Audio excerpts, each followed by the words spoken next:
Ang mga gulay at prutas ay nagtataglay ng maraming nutrients na nakakatulong para panatilihing malusog ang ating katawan. Ngunit maraming mga bata ang ayaw kumain nito dahil mas pinipili nila ang mga pagkain tulad ng mga processed foods na wala naman natutulong sa ating kalusugan. Pero maiba tayo ng konti. Alam mo ba na merong mga prutas at gulay na dambuhala? Oo, nakakagulat man pero yun ang totoo. At sa video ngang ito ay iisa-isahin at aalamin natin ang 15 na mga higanteng gulay at prutas na itinanim ng tao. Kaya naman, simulan na natin. Number 1, kalabasa. Ang pinakamalaking kalabasa sa buong mundo ay natuklasan noong 2021 sa Italy na itinanim ni Stefano Cotrupi at ito ay may bigat na 1,226 kilograms. Ang pag-aalaga ng ganito kalaking kalabasa ay nagsisimula sa pagpili ng magandang seeds. Karamihan sa mga grower ay gumagamit ng binhi mula sa mga record pumpkin upang matiyak na mayroon itong genetic potential. Ang proseso naman ng pagtatanim nito ay nagsisimula tuwing spring season. Ang mga binhi ay pinapalaki sa mga controlled environment at pagkatapos ay itatanim ito sa isang malusog na lupa na nilagyan ng compost fertilizer at iba pang mga organic fertilizers.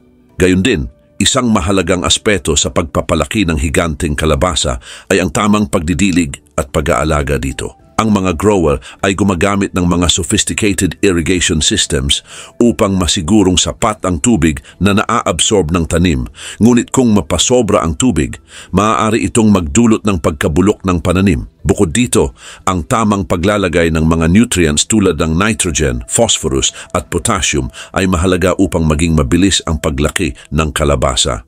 Ang kalabasa ay kailangan ding protektahan mula sa mga peste at sakit sa pamamagitan ng paggamit ng pesticides. Dagdag pa rito, ang pollination ay isa ring mahalagang proseso ng pagpapalaki ng kalabasa. Kadalasan, ito ay ginagawa gamit ang kamay upang matiyak na magiging maganda ang quality ng bunga. Kapag panahon na ng pag-aani, ang mga grower ay gumagamit ng mga special tools upang maiangat ang ganito kabigat na kalabasa upang hindi ito masisira. Number 2, watermelon. Ang pinakamalaking pakwan na naitala ay may bigat na umaabot ng 159 kilograms. Itinanim ito ni Chris Kent mula sa Sevierville, Tennessee, USA. Nakamit niya ang record na ito noong October 4, 2013 sa Great Pumpkin Commonwealth Way Off sa Operation Pumpkin Festival sa Hamilton, Ohio. Si Chris Kent ay isang masipag na magsasaka ng mga malalaking gulay at prutas. Ang paglaki ng ganitong klasing pakwan ay nangangailangan ng sipag at tiyaga, kasama na rin ang wastong pagpili ng seeds, tamang pag-aalaga dito, tamang nutrients, at sapat na tubig. Dagdag pa rito, ang temperature sa Sevierville, Tennessee ay angkop para sa pagtatanim ng iba't ibang prutas at gulay. At kapag nagtatanim naman ng pakwan, kinakailangan na mainit ang temperature ng lugar na pagtataniman nito. Karaniwan din itong itinatanim sa mga lugar na mabuhangin o sa mga lupa na hindi gaanong dasik upang nang sa gayon ay matiyak na tutubo ito. Gayon din, kadalasan ay umaabot sa 70 hanggang 90 days bago ito anihin. At upang malaman kung hinog na ang pakwan, kinakailangan na tingnan ang kulay ng balat nito. Ang pakwan ay mayaman din sa vitamin C, vitamin A, at mga antioxidants tulad ng lycopene na nakatutulong naman upang makaiwas sa sakit sa puso at sa ilang uri ng cancer. Ang mga buto naman nito ay maaari ding kainin dahil mayaman ito sa protein. Ang pagkain ng sobrang pakwan ay maaari ding magdulot ng ilang problema sa kalusugan tulad ng gastrointestinal distress dahil mataas ang fiber content nito. Number 3, repolyo. Ang pinakamalaking repolyo na naitala sa kasaysayan ay nagmula sa Alaska, USA, na itinanim naman ni Scott Robb noong 2012. Ang bigat nito ay umabot sa 62.71 kilograms. Ang mga espesyal na uri ng seeds tulad ng mga lumang uri ng repolyo ay kadalasang ginagamit dahil mataas ang chance na lumaki ito ng sobra.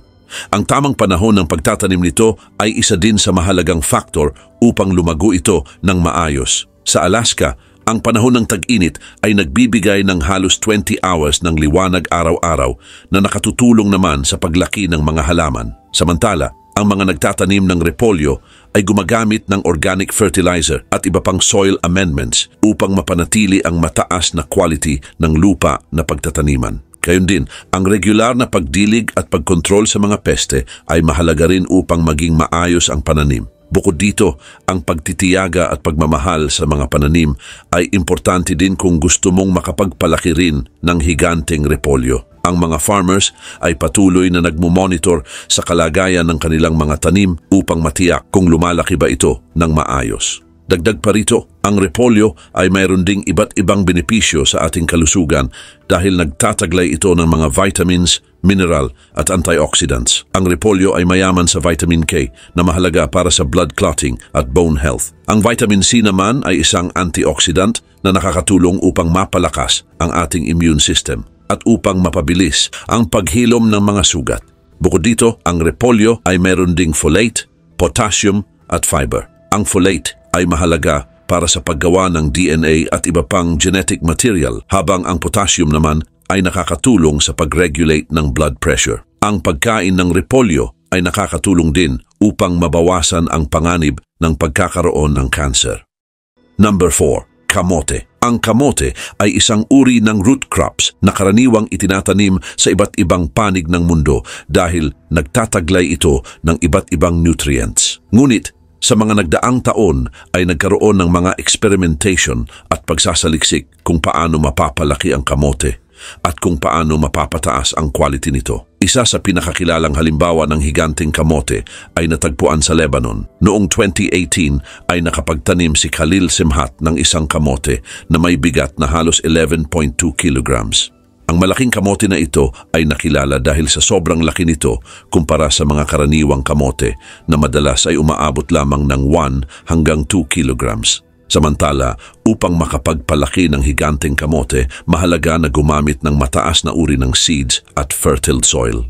Ang mga farmers na nagtatanim nito ay kadalasang gumagamit ng mga organic fertilizers at mga technology tulad ng drip irrigation upang masiguro na sapat ang dami ng tubig na napupunta sa mga pananim. Bukod dito, mahalaga rin na magkaroon ng kaalaman kung paano makakaiwas sa mga peste na maaaring makasira sa mga tanim. Ang higanteng kamote na itinanim ni Khalil Simhat ay maituturing na isang tagumpay sa industriya ng agrikultura. Number 5. Apple. Ang higanteng apple ay kilala bilang isang uri ng genetically modified organism. Ang pinakamalaki at pinakakilalang apple ay may bigat na 1.9 kilograms. Ito ang bagong naitala sa Guinness World Record. Ang apple na ito ay inani noong 2005 sa Hirosaki City, Aomori Prefecture, Japan. Ito ay itinanim ng magsasaka na si Chisato Iwasaki. Kaugnay din nito, ang Hirosaki ay kilala sa kanilang annual Apple Festival at kilala rin sa pagtatanim ng iba't ibang uri ng apple. Ayon kay Iwasaki, gumamit siya ng mga techniques tulad ng tamang paglalagay ng mga fertilizers at palaging pag-monitor sa kondisyon ng lupa at panahon. Samantala, ang paggamit ng mga traditional at modern ways sa pagsasaka ay nakatulong kay Iwasaki na masiguro na tama ang nutrients na natatanggap ng halaman at maayos din ang pag-aalaga dito. Dahil dito, ito ay nagresulta upang lumaki ng sobra ang apple na kanyang itinanim. Gayon din, isa sa mga pangunahing factors kung paano makakapagpalaki ng ganitong apple ay ang lugar mismo kung saan ito itatanim na kung saan dapat ay katamtaman lamang ang temperature nito. Ang klima sa Aomori Prefecture ay saktong-saktong para sa pagtatanim ng mga apple dahil tama lamang ang sikat ng araw, pag-ulan at lamig na panahon dito. Number 6. Patola. Ang mga patola ay karaniwang matatagpuan sa mga bansa kung saan ang klima ay tropical at subtropical tulad ng Pilipinas, India at iba pang bansa sa Asia. Isa sa mga pinakakilalang halimbawa ng higanteng patola ay natagpuan sa Pilipinas, partikular sa lalawigan ng Quezon. Itinanim ito ng isang local farmer na si Mang Pedro sa kanyang farm. Ginawa niya ito sa pamamagitan ng pagpili at pagtatanim ng mga seeds mula sa pinakamalalaking patola na kanyang naaani taon-taon dahil umaasa siya na makakapag-ani rin siya ng napakalaking patola. Gayon din, sa pamamagitan ng tamang pagtatanim, pagdidilig at pag-aalaga ay nakapag-ani si Mang Pedro ng patola na umabot sa mahigit 1 meters ang haba. Ang patola ay mayroon ding iba't ibang benepisyo sa ating kalusugan. Ang mga patola ay mayaman sa dietary fiber na tumutulong upang mapabuti ang digestion ng pagkain at para makaiwas sa constipation. Ang mataas na fiber content nito ay tumutulong din upang mapanatili ang maayos na metabolism at regulation ng blood sugar levels na mahalaga naman para sa mga taong may diabetes. Bukod dito, ang patola ay nagtataglay din ng iba't ibang vitamins at mineral na mahalaga sa ating kalusugan. Mayaman din ito sa vitamin C na kailangan upang mapalakas ang ating immune system. Ang vitamin A naman na makukuha sa patola ay mahalaga para maging malusog ang ating mga mata at maging ang ating balat. Meron din itong iron, magnesium at potassium na mahalaga para manatiling malusog ang ating buto at puso. Number 7. Sibuyas. Ang giant onion na naitala noong 2014 ay may bigat na umaabot sa 8.5 kilograms. Itinanim ito ni Tony Glover na isang gardener mula sa Northumberland, England. Upang makapagtanim ng ganito kalaking sibuyas ay gumamit si Glover ng special seeds na tinatawag na Kelsey. Gumagamit din siya ng mga advanced technology tulad ng mga grow light at controlled environment upang masiguro ang patuloy na paglago nito kahit sumasapit na ang panahon ng taglamig. Ang sipag ni Glover sa pagtatanim nito, pag-aalaga at palaging pag-monitor ay nagresulta upang makapag-ani siya ng napakabigat at napakalaking sibuyas. Sa kabila nito, ang sibuyas ay marami ring benepisyo sa ating kalusugan. Ito ay nagtataglay ng antioxidants tulad ng quercetin at sulfur compounds na tumutulong upang mapababa ang chance na magkaroon ng sakit sa puso dahil pinapabuti nito ang circulation ng ating dugo at pinapababa rin nito ang ating blood pressure. Bukod dito, ang sibuyas ay nagtataglay din ng vitamin C, B6 at folate na mahalaga para maging malakas ang ating immune system. Ang sibuyas ay ginagamit din bilang isang mahalagang sangkap sa mga lutuin dahil ito ang nagbibigay ng masarap na lasa at amoy sa mga pagkain. Number 8. Carrot. Ang pinakamalaking carrot na naitala sa kasaysayan ay itinanim ni Christopher Qualley na nagmula naman sa Otsego, Minnesota, USA. Ang carrot na ito ay may bigat na umaabot sa 10.17 kilograms. Ito ay naitala sa Guinness World Records noong 2017. Si Qualley ay isang kilalang grower na sumasali sa mga competitions ng mga pinakamalalaking gulay at nagtagumpay nga siya nang makapag-ani siya ng napakalaking carrot. Ang pagtatanim ng higanteng carrot ay nangangailangan ng malawak na kaalaman. Si Qualley ay gumamit ng mga techniques tulad ng pagtatanim sa mga lupa na mayaman sa nutrients. Kapag nagtatanim ng carrot, kinakailangan na hindi ito masyadong nakababad sa tubig at dapat ding tiyakin na walang mga bato sa lupa upang hindi mahadlangan ang paglaki nito. Samantala, ang pagkain ng carrot ay mahalaga dahil marami itong benepisyo sa ating kalusugan. Ang carrot ay nagtataglay ng mataas na antas ng beta-carotene. Ito ay isang uri ng antioxidant na vitamin A precursor. Bukod dito, mayaman din ang carrot sa dietary fiber, vitamin K1, potassium, at iba pang mga mahahalagang nutrients. Ang regular na pagkain ng carrots ay nagdudulot ng iba't ibang benepisyo sa kalusugan dahil nakakatulong ito upang mapabuti ang ating mga mata, lumakas ang ating immune system at upang mapababa rin ang chance na magkaroon tayo ng cancer. Pagdating naman sa pagluluto, ang carrot ay isang versatile na gulay. Maaari itong kainin kahit hindi ito niluto na kadalasang inilalahok sa salad. Pwede rin itong lutuin bilang sangkap ng mga sabaw at stew o maaari ding gamitin bilang ingredients sa mga pastry at dessert tulad ng carrot cake.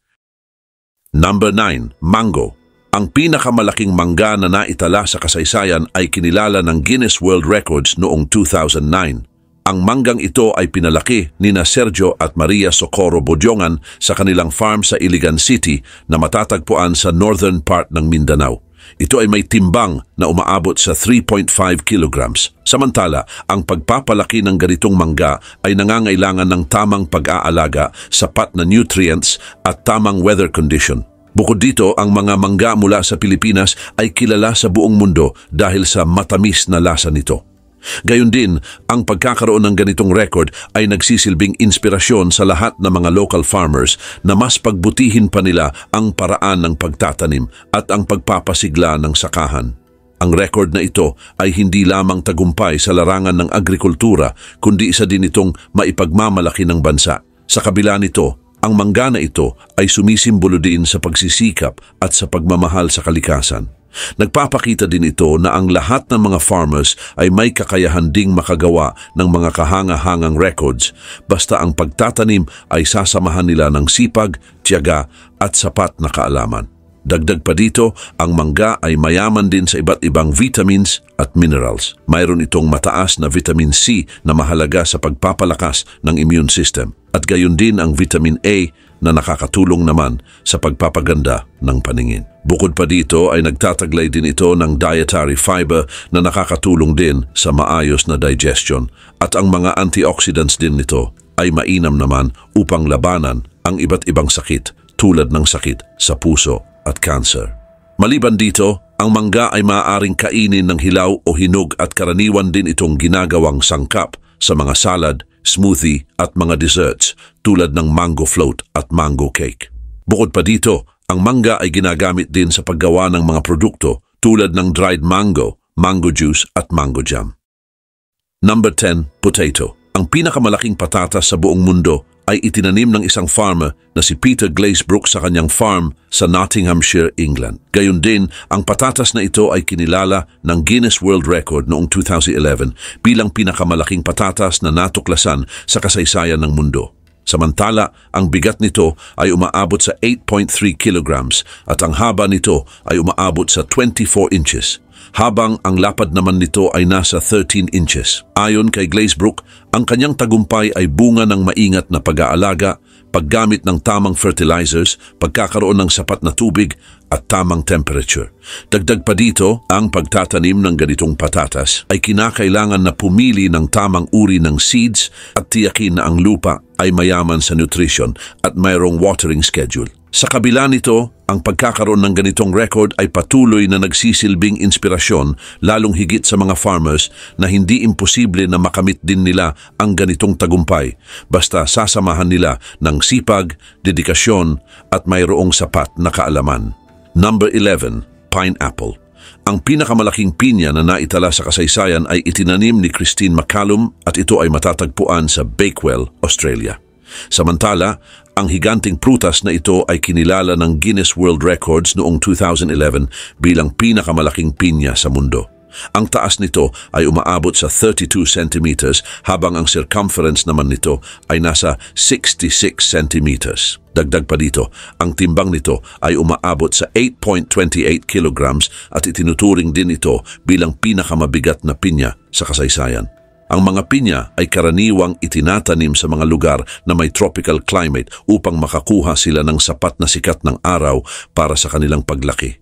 Maliban pa dito, ang lupa na pagtataniman ay dapat tuyo at mayroong sapat na nutrients. Gayon din, ang tamang spacing ng mga tanim ay dapat isaalang-alang upang matiyak ang maayos na paglaki ng mga pinya. Kinakailangan din ito ng regular na pagdilig at paglalagay ng mga pesticide upang maiwasan ang pagkakaroon ng peste sa tanim. Samantala, ang pinya ay mayaman sa vitamin C na tumutulong sa pagpapalakas ng immune system, pag-aayos ng tissues at pagpapagaling ng mga sugat. Bukod dito, ang pinya ay mayroon ding bromelain. Ito ay isang enzyme na tumutulong sa maayos na digestion. Gayon din, ito ay mayaman sa potassium na nakakatulong sa pag-regulate ng blood pressure. Dagdag pa dito, ang pagkakaroon nito ng mataas na antioxidants ay tumutulong din upang labanan ang oxidative stress at upang maiwasan ang mga chronic diseases tulad ng heart disease at cancer. Number 12, corn. Ang pinakamalaking mais na naitala sa kasaysayan ay itinanim ni Reed Fredrickson na matatagpuan sa Eau Claire, Wisconsin, USA. Samantala, noong 2017 ay nag-ani siya ng isang corn na may haba na umaabot sa 39.5 inches. Maliban dito, ang pagkakaroon ng ganito kalaking mais ay bunga ng maingat na pagtatanim, pag-aalaga at pagpili ng tama at magandang seeds. Gayon din, ang lugar na pagtataniman nito ay dapat may angkop na klima upang matiyak ang maayos na paglago nito. Dagdag pa dito, ang modern technology ay mayroon ding ambag sa pagkakaroon ng ganito kalaking mais, katulad ng smart irrigation technology. Malaki din ang naitutulong nito sa pag-unlad ng ekonomiya at sa pagkakaroon ng pagkakakitaan. Samantala, ang mais ay mayaman din sa carbohydrates na siyang nagbibigay ng kinakailangang lakas para sa pang-araw-araw na gawain. Bukod dito, meron din itong dietary fiber na tumutulong sa pagpapabuti ng digestive health. Ito din ay nagtataglay ng vitamin B complex, katulad ng thiamine at niacin, na kung saan ito ay mahalaga para sa metabolisms at sa pagpapanatili ng malusog na nervous system. Number 13, cucumber. Noong August 26, 2020, naitala ang pinakamalaking pipino sa mundo. Itinanim ito ni David Thomas sa kanyang garden sa United Kingdom. Gayon din, ang haba nito ay umaabot sa 112 centimeters. Subalit, upang makamit ang ganito kalaking pipino, ay kinakailangan na magkakaroon ng sapat at tamang kaalaman tungkol sa paraan ng pagtatanim nito. Bukod pa dito, ang lugar na pagtataniman ay dapat may angkop na klima at ang lupa naman ay may sapat na nutrients. Mahalaga din ang paglalagay ng mga organic fertilizers upang mas madaling lumaki at dumami ang mga pipino. Dagdag pa dito, karaniwan ding gumagamit si David Thomas ng mga greenhouse upang magsilbing proteksyon ng mga pipino mula sa masamang panahon. Bukod sa regular na pag-aalaga, mahalaga rin ang wastong pruning upang maiwasan ang sobrang siksikan ng mga dahon at upang magkaroon ng sapat na space ang mga bunga para sa kanilang maayos na paglaki. Gayon din ang pipino ay mayaman naman sa vitamin K, vitamin C at potassium. Nagtataglay din ito ng mga antioxidant na tumutulong upang labanan ang mga free radicals upang mapanatili ang healthy skin. Bukod dito, ang mga flavonoids at tannins na matatagpuan sa pipino ay may mga anti-inflammatory properties na maaaring makatulong sa pagpapababa ng pamamaga. Ang pipino ay maaari ding gawing refreshing drinks at bilang sangkap sa mga smoothie. Dahil sa mababang calorie content nito, ang pipino ay kilala din sa mga diet plan para sa mga gustong magbawas ng timbang. Gayon din, ito din ay madalas na ginagamit sa mga facial mask at beauty treatments. Number 14, eggplant. Ang pinakamalaking talong na naitala sa kasaysayan ay natuklasan sa isang garden sa United Kingdom noong 2016. Itinanim ito ng isang gardener na si Peter Glazebrook na kilala sa pagtatanim ng malalaking gulay. Kaugnay nito, ang talong ay may timbang na umaabot sa 3.12 kilograms. Ngunit katulad ng ibang malalaking gulay, ang pagtatanim nito ay nagsisimula sa pagpili ng mga high-quality seeds, fertile soil at may maayos na klima. Bukod dito, ang pagpapalaki ng ganito kalaking talong ay kinakailangan na mayroong proper irrigation system, paglalagay ng mga organic fertilizers at paggamit ng mga pesticides upang maiwasan ang mga peste at sakit sa mga tanim. Maliban dito, ang talong ay mayaman sa mga nutrients tulad ng dietary fiber, vitamin B1 at B6, at mga mineral tulad ng manganese at potassium. Ang pagkakaroon nito ng mataas na fiber content ay nakatutulong sa maayos na digestion at sa pagpapanatili ng malusog na timbang. Ang talong ay mainam din sa mga gustong mag-diet dahil mayroon itong mababang calories. Ang mga antioxidants na matatagpuan sa talong tulad ng nasunin at flavonoids ay nakakatulong din upang protektahan ang mga body cells mula sa mga free radicals. Bukod pa dito, mayroon ding mga pag-aaral na nagsasabi na ang mga compounds mula sa talong ay mayroon ding anti-inflammatory properties na nakakatulong naman upang maiwasan ang mga cardiovascular diseases. Number 15, strawberry. Ang pinakamalaking strawberry sa buong mundo ay matatagpuan sa Fukuoka, Japan. Itinanim ito ng isang farmer na si Koji Nakao na mula sa Fukuoka Prefecture. Samantala, noong 2015 ay kinilala ito ng Guinness World Records bilang pinakamalaking strawberry na naitala sa kasaysayan. Ang bigat nito ay umaabot ng 250 grams, samantala ang haba naman nito ay nasa 30 centimeters. Dagdag pa dito, ang strawberry na ito ay isang uri ng Amao strawberry sa Japan na kilala sa pagkakaroon ng malalaki at matatamis na bunga. Gayon din, ang strawberry na ito ay pinalaki ni Nikao sa mga greenhouse upang mapanatili ang temperate climate. Maliban pa dito ay regular din niya itong nilalagyan ng organic fertilizers upang mas madaling lumaki ang mga strawberry.